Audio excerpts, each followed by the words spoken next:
Hello, everynyan. How are you? Fine, thank you. Oh my god! Guys. Guess what I found in the back of the closet?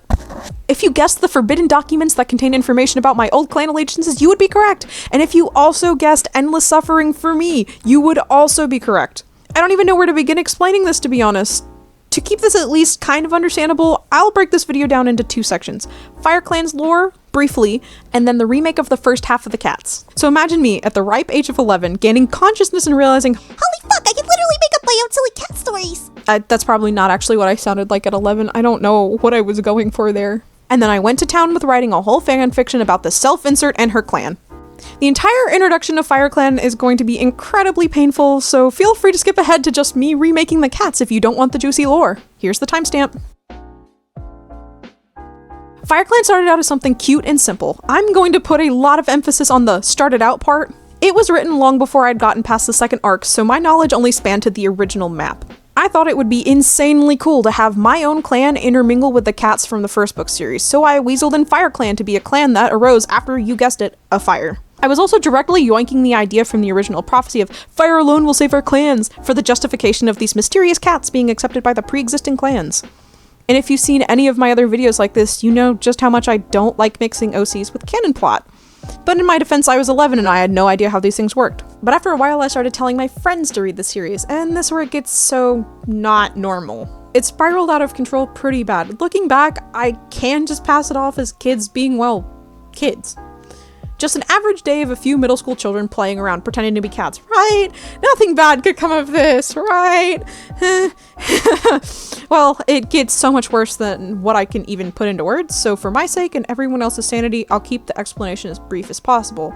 As I was writing my first ever Warrior Cats fanfic, my friends started kind of eyeballing the characters and being like, it would be pretty cool if you made me as a cat and put me in your stories. Just kidding, unless...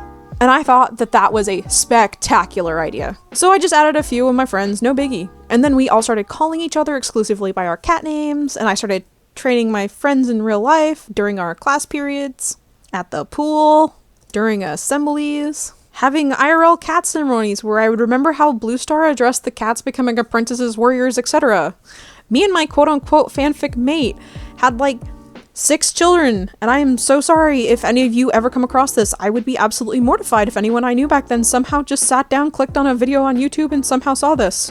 But don't worry, anything from before is no longer canon. Anyway, long story short, I became known as the leader of a local quote-unquote cat gang, and other kids far beyond our small little friend circle started catching on. People who didn't even know what the books were. I had random kids approaching me saying things like, "So, I heard you were the leader of a cat clan. Well, I want in."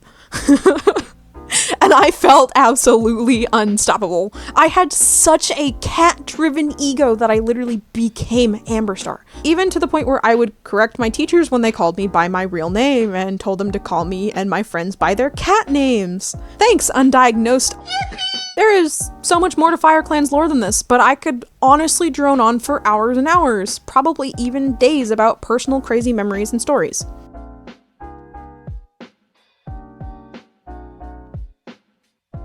So for simplicity's sake, we gotta move on, and I might cover these crazy stories in another video.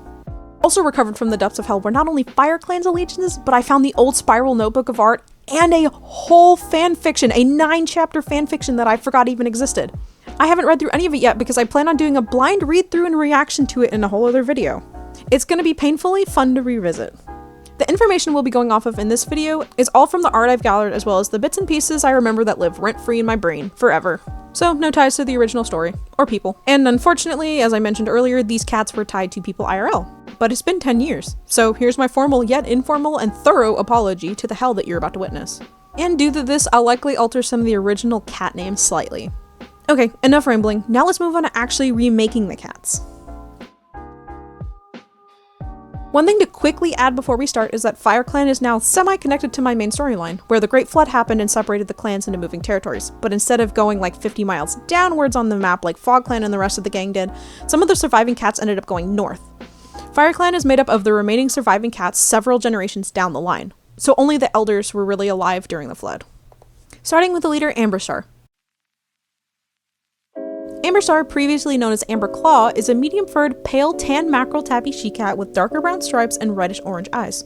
I'll start by saying that she has her own Let's Review video about her, so I don't need to explain too much other than that she was the most painfully obvious self-insert to ever exist. She's the start of the infamous Let's Review series and the cat that started it all. Her previous lack of backstory is also touched on in this video. Anyway, her character was made long before I knew that there was an actual cat in the main series called Amber Claw. Let's just overlook the coincidence because I actually enjoy the name.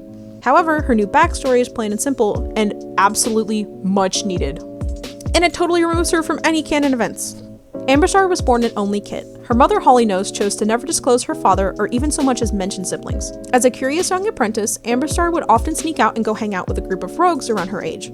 She disguised herself as a rogue and never so much as mentioned her clan life to her friends. She also could not tell anyone in her clan as they were still stuck to the old codes and rules. Making friends with outsider cats was considered taboo. She was eventually caught by her clanmates and was bombarded with strict punishments for a long time. Amberpaw was essentially being held on camp arrest where she could only leave under the supervision of her mentor, but that didn't stop her. During this time, she made good friends with two of the other apprentices, Blackpaw and Greypaw. She eventually shared her stories of the outside cats with them, piquing their interest as well. She also grew quite close to Blackpaw, who never reciprocated her affection. Amberpaw's training went well, and soon she was close to becoming a warrior. Moons later, after receiving her warrior name, she was finally well trusted, until she decided to go sneak out one cloudy night and try to meet up with some fellow rogues, going against the wishes of the elders. Amberclaw, being lead, just wanted to prove to her clanmates that the rogues and kitty pets were not at all as bad as the elders make them out to be. This was a grave mistake. It had been so many moons since they all seen each other, and in the darkened haze, the rogues didn't recognize who she was and unleashed a full attack against the three. This actually started a whole continuous battle between FireClan and this rogue group. Finally, after moons of feeling guilt and pity, she stood up to the group and convinced them to not fight anymore, being the first ever voice of reason to bring clan cats and outsiders together. Everyone came to an agreement under her new proposition, despite it going heavily against the leader and the deputy's wishes. Things were looking up for her. Everything was calm again. She ended up bonding closer to Greypaw, who was now Greystorm, and she clung to him for support. One day, after a large storm, 3 young abandoned kits were brought into camp, and they ended up clinging to Amberclaw, who took them in as her own. She named them Dark Kit, Rose Kit, and Soot Kit, and loved them like they were her own. She even asked Greystorm to help raise them so they would feel a sense of normalcy. He agreed. She never saw them as a responsibility and used them as a good example to aid her point of outsiders not all being terrible cats. New Leaf passed, and before they knew it, Leaf Bear was around the corner and already taking a toll on the cats. When their elder deputy at the time fell ill, he proclaimed Amberclaw to become the new deputy in light of his passing due to her incredible sense of justice, hopes of bringing all cats together, and a capability in persuasion. Amberclaw never expected to be considered for deputy, so it came as a surprise when the decision was met with cheers from the clan. Several moons after, their leader unexpectedly passed away in a tragic accident. Amberclaw went on to become leader and was in shock with the quick transition. But now was her time to shine and change how the clans viewed outsiders. Their numbers were dwindling, and with the support of her closest friends, she invited some of the rogues to join the ranks of the clan, rejuvenating the livelihood and spirit that she knew since she was young. She would go on to become very close with the rogues' leader, Sable. Due to the sheer yet painful nostalgia surrounding my first ever Warriors OC, I chose to not change too much detail about her. Next up, we have FireClan's deputy, Peachenose. She's a short-furred flame-point she-cat with red eyes. Peachenose has 2 siblings, Whitetuft and Cinderfur. Growing up, they were quite bonded with one another. At first, Peachenose took interest in becoming a medicine cat along with her sibling, Whitetuft. Closer to their apprentice ceremony, they both often bugged the medicine cat about shadowing under her, to which she stated that they would need to try and work it out themselves. Peachenose was always advantageous over the other two, going through all means necessary to come out on top. She ended up persuading White Kit out of spite that they would be a terrible medicine cat and not end up liking their job anyway. So she made up a dream about finding an herb, and when asked what herb, she described her own vague idea of a make-believe herb that was similar to tansy. The medicine cat was enthralled, thinking it was actually a sign from StarClan. White Kit backed down in defeat. About a moon into training, Peachpaw realized the grave mistake she had made, as medicine training wasn't all about waltzing into other clans' territories and exploring all the time. She wanted to hunt, fight, and eventually raise a family. She would often get distracted from her duties and wander off to watch her siblings train. She would ask to join, but their mentors wouldn't let her. She became very unhappy and had little to no interest, so she bit back her pride and asked if Whitepaw was still interested in learning medicine rather than fighting. She sheepishly admitted to her leader and medicine cat that she let her pride get the best of her, and they allowed the two of them to swap positions. Both of them were much happier now, and she grew an even closer bond with them. She learned a valuable lesson through this and learned to not let her pride get the better of her. She was still a hot-headed, stubborn apprentice and continued that into her adulthood. However, this aided her in leading patrols and shaking charge when need be. She funneled her spicy attitude into making sure each cat was doing their best. Not too long after Amberstar became became leader, she immediately appointed Peachenose as deputy for her truthfulness and eagerness towards bettering the clan. In her original design, she was actually an albino cat with a few scars, but in terms of design, she was incredibly lacking. Don't get me wrong, albino cats are incredibly cool, but for her personality, I wanted a more striking design. Something that would come off as gentle upon first glance, but fiery and spicy when messed with. Here's her new design. Next up is the clan's medicine cat, Whitetuft. Whitetuft is a medium-furred brown and white cat with a large tail and amber eyes. As previously mentioned, Whitetuft first started out their training as a warrior despite a genuine interest in being a medicine cat. They never saw themselves as much of a fighter or wanting to have a family. Whitetuft's interest in herbs started when they were just a kit after seeing how much herbs made their mother sap for feel better after coming down with a serious cold.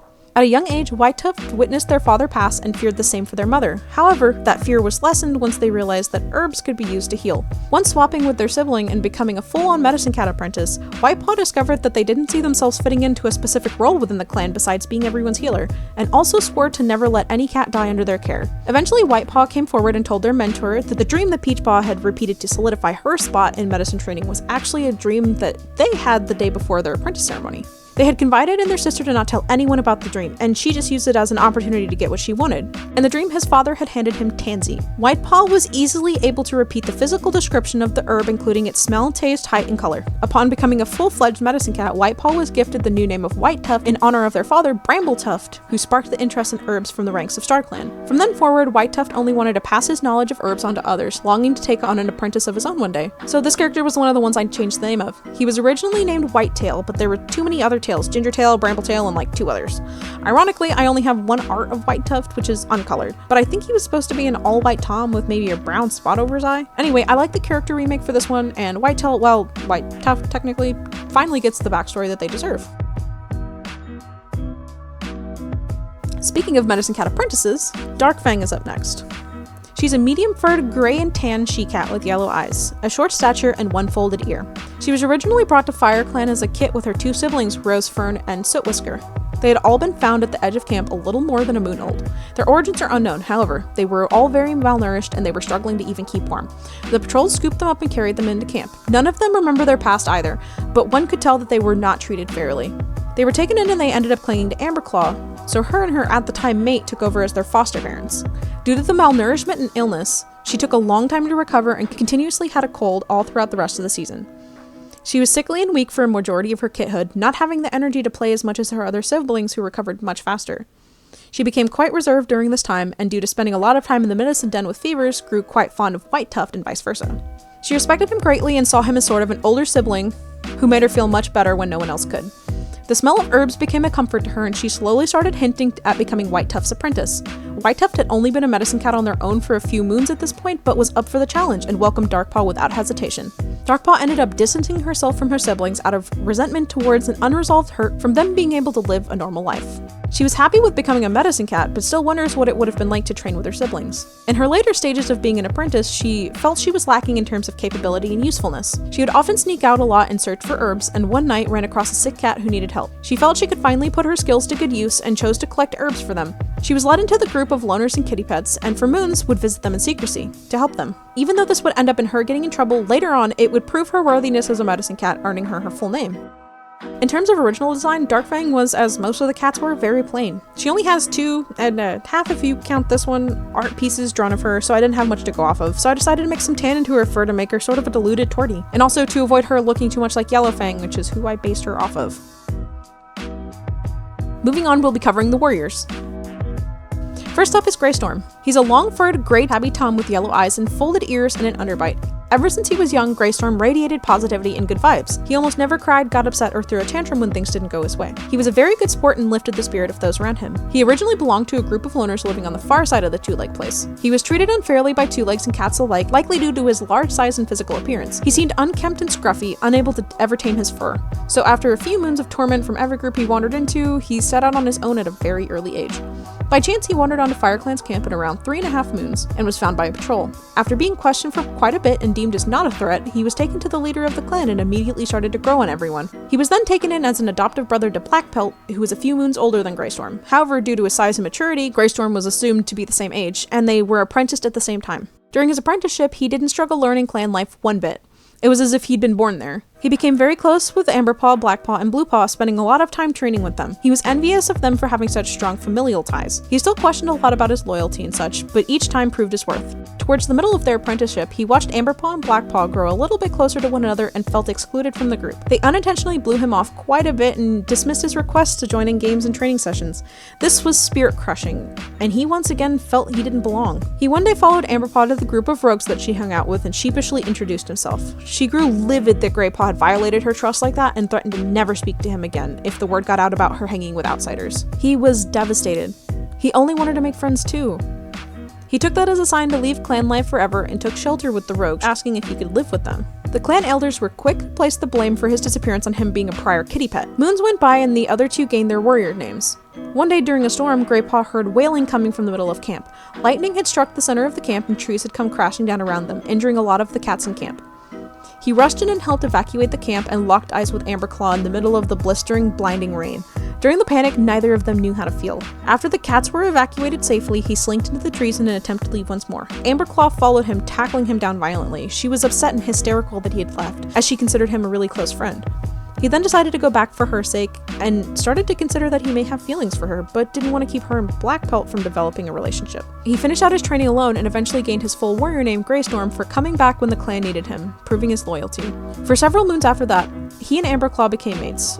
They got along well and had a great time being around one another, but something felt off for the both of them. He blamed it on stress due to the storms continuing on and off for another few moons, causing turmoil and unsafe conditions for the clan. After Amberclaw took in the kits, she unexpectedly asked his help in raising them. It was then he realized that he didn't truly have feelings for her, he just wanted to be there to support her when she needed it the most. They raised the kits as theirs under a mutual agreement that they weren't mates, just the best of friends who would always support one another. He eventually found a love interest outside of FireClan after several rogues were granted spots within the clan, and Amberclaw was more than supportive of this. He too was mentioned in the Amberstar Let's Review video since they were technically mates. I debated for a long time about changing his name, but decided to just give a reason for his name rather than try and alter it.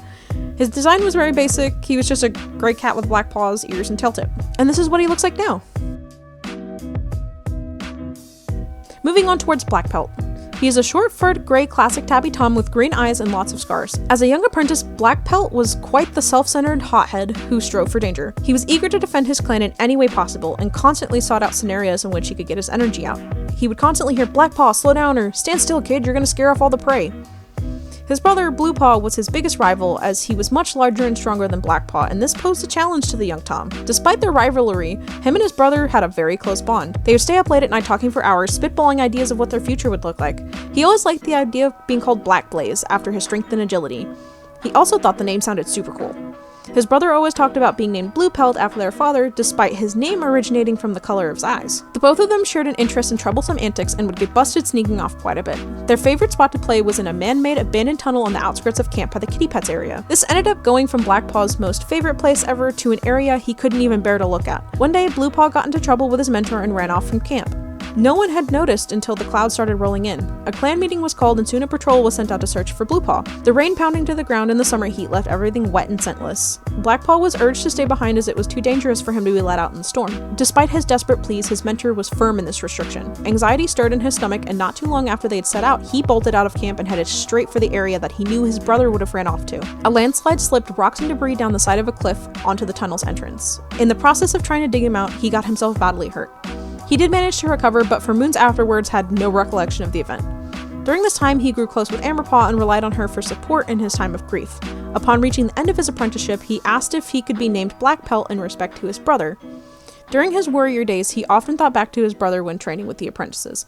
When the big on and off conflict started with the neighboring group of rogues, Blackpelt fought to his heart's content to make sure no one else he cared about suffered the same fate as his brother. He actually got a bit too into fighting, and he used the battles as a way to release his negative emotions. In turn, he acquired a lot of scars, and despite the medicine cat's warning, he kept proceeding to get himself beat up pretty bad. He still holds his hot-headedness and troublemaking antics even as a warrior, but is learning his limits. Blackpelt was one of the cats who had more art than most, so I had quite a bit to work off of. I felt his design was a little too plain even after a remake, so I ended up giving him a bunch of scars to add to it. Next up we have Cinderfur. Cinderfur is a short-furred, diluted, gray and tan she-cat with amber eyes. She grew up with her litter mates Peachenose and Whitetuft. Unlike the two of them who were dead set on wanting to both be the medicine cat, she knew from the beginning that she wanted to be a queen. She still wanted to train as a warrior to acquire the necessary skills for defense, but ultimately didn't have a mean bone in her body. Rather than charge at an enemy, her response was to run as far away from the battles as possible, which her mentor seen as an undesirable trait. She was often quite nervous and awkward in her strides or battle moves, and took a tumble quite frequently. She discovered her love for hanging out in the nursery while she was very young. She was only around 8 or 9 moons old when Heeellllooooo and Golden Lily had their kits, and she would often play kit games with them to avoid her training responsibilities. Despite multiple pushes from her mentor and the other warriors, she still wound up hanging out with the kits at the end of the day. She became entrusted in watching over them as they grew older so the mothers could go out and take short walks around camp here and there. Her heart swelled with joy seeing them roughhouse, bat at objects, and curl up next to her and take a little nap. She knew how to soothe them almost instinctively. Just because she skipped out on her training, though, doesn't mean that she wasn't a useful asset to the clan. She took joy in cleaning and building up the dens, as well as collecting fresh water for the elders and sickly. She was often told by everyone that her beds were the softest that they've ever felt. As the kits got older, Cinderpaw started to take notice in their eagerness to become a warrior and provide for their clan, which sort of reignited her spirit, and she resumed her training with her mentor despite being several moons ahead. She was young at heart, and it never felt out of place to anyone. She ended up receiving her warrior name and becoming like an older sister to Amberclaw, who was always there to support her and cheer her on. Later down the road, when Amberclaw takes in the 3 found kits, Cinderfur is entrusted with training one of them. She ends up making a wonderful mentor when she is not fulfilling queen duties. Cinderfur actually had quite a few pieces of art for me to go off of. She's one of the few who had been fully colored. Well, like pencil sketched in patterns, but she was all gray and white, so it was all the same. I tried to stick a bit to the original idea of her being mostly gray and white, and I decided that being a shorter furred gray bicolor would look nice and offset her from all the rest of the gray cats in her clan. Alrighty, on to Sootwhisker. She's a dark gray, long-furred she-cat with ragged fur, green eyes, and scarred-up ears. Compared to her other siblings, Darkfang and Rosefern, Sootwhisker was always the bossier of the 3, having to tell everyone exactly how things needed to be done. If things were not done her way, she would feel frustrated and lost. But like her siblings, she has little to no memory of their life before being brought into the clan. She was the one who had relied on instincts alone to keep her and her siblings from danger, from leading them away from the smell of predators to keeping them fed by stealing out of kitty pets' food bowls. So from a younger apprentice onward, Sootwhisker developed a leader personality and would help her mentor, Cinderfur, in hunting patrols. When conspiracies or insults were thrown towards them from the elders for being outsiders, she was the first to stand up to them in hopes of not letting her other siblings hear it. Because of her quick reactions and fiery attitude, she gained a reputation for being a troublemaker. She thought this was unfair and actually resulted in her becoming more snippy rather than less. Why should she listen to a group of older cats who abide by an outdated code and set of rules? She took after her adoptive mother in her sense of justice and would actually use it as an excuse to sneak out pretty often and go on troublemaking excursions with some local kitty pets she met. During this time, which is further towards the end of her apprenticeship, she ends up falling for a Tom living just on the outskirts of their territory. She talked with him quite often about leaving, saying that she wasn't clan related in the first place and it wouldn't pose a problem if she just left. Upon being found out, she was of course reprimanded, which led her to become defensive to everyone. Being banned from leaving camp made her want to scratch at the walls.